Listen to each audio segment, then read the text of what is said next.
18వ over చివరి బంతి 18వ number jersey king Virat Kohli bat నుండి ఒక చారిత్రాత్మక షాట్.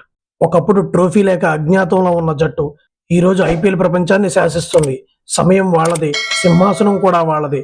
అవును, 0 నుండి శిఖరం వరకు రాయల్ ఛాలెంజర్స్ బెంగళూరు సాధించిన ఈ ప్రయాణం ఒక అద్భుతం. వాళ్ళు ఈసారి కేవలం తమ కిరీటాన్ని కాపాడుకోవడానికి రాలేదు, ప్రత్యర్థులపై పూర్తి ఆధిపత్యం చెలాయించడానికి వచ్చారు. అనుకున్నది సాధించారు కూడా. ప్రస్తుతం ఆర్సీబీ ఐపీఎల్ మరియు ఉమెన్స్ ప్రీమియర్ లీగ్ రెండింటి టైటిల్ హోల్డర్గా ఉంటూ ఒక స్వర్ణయుగాన్ని అనుభవిస్తుంది. ఒకవైపు స్మృతి మందాన ఈ ప్రయాణాన్ని ప్రారంభిస్తే, మరోవైపు రజత్ పాటిదార్ ఆ వారసత్వాన్ని అద్భుతంగా కొనసాగించి గుజరాత్ టైటాన్స్ను ఫైనల్లో మట్టి కరిపించాడు. ఫైనల్ మ్యాచ్లో టాస్ గెలిచిన RCB captain Rajat Patidar bowling ఎంచుకున్నాడు. పిచ్ కొంచెం స్లోగా ఉండటంతో ఆర్సీబీ బౌలర్లు చెలరేగిపోయారు. 5 ఏళ్లలో 3వ ఫైనల్ ఆడుతున్న గుజరాత్కు ఆదిలోనే ఊహించని షాక్ తగిలింది.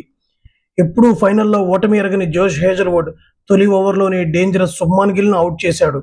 ఇక భువనేశ్వర్ కుమార్ అద్భుతంగా బౌలింగ్ చేసి 2 వికెట్లు తీయగా, రసిక్ సలీం 3 వికెట్లు పడగొట్టి ఈ సీజన్లో తన వికెట్ల సంఖ్యను 19కి పెంచుకున్నాడు. మిడిల్ ఓవర్లో ఆర్సీబీ బౌలర్లు ఊపిరి బిగబెట్టేలా చేశారు. ముఖ్యంగా కృణాల్ పాండ్యా.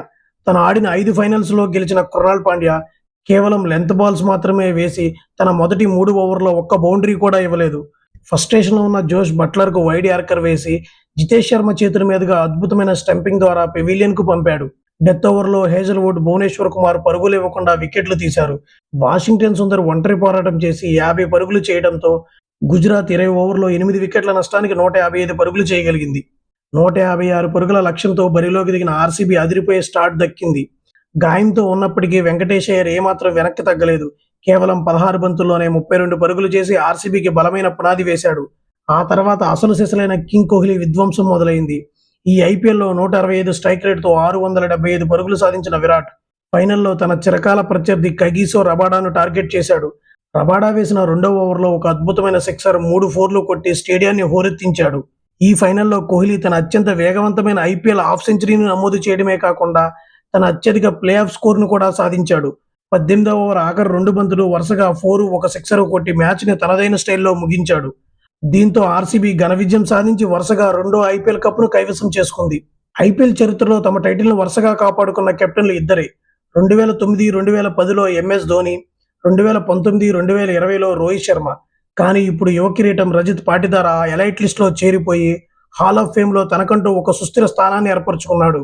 ఈ సక్సెస్ వెనుకున్న అసలు రహస్యం ఏమిటంటే, ఈ జట్టు పైనుండి కింద వరకు హీరోలతో నిండిపోయింది.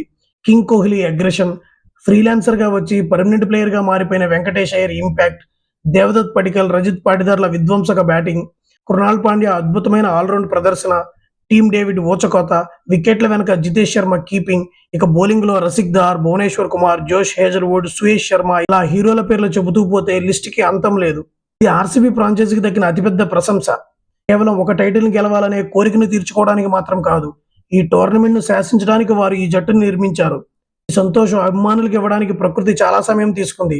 గత సంవత్సరం అభిమానులు ఒక వేరే విధమైన భావోద్వేగాన్ని అనుభవించి ఉంటారు.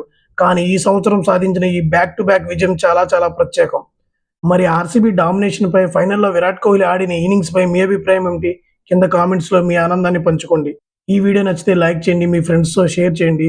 మరిన్ని క్రికెట్ అప్డేట్స్ కోసం మన ఛానల్ని వెంటనే సబ్స్క్రైబ్ చేసుకోండి. మళ్ళీ మరో ఆసక్తికరమైన వీడియోతో కలుద్దాం. అంతవరకు సెలవు. జై హింద్.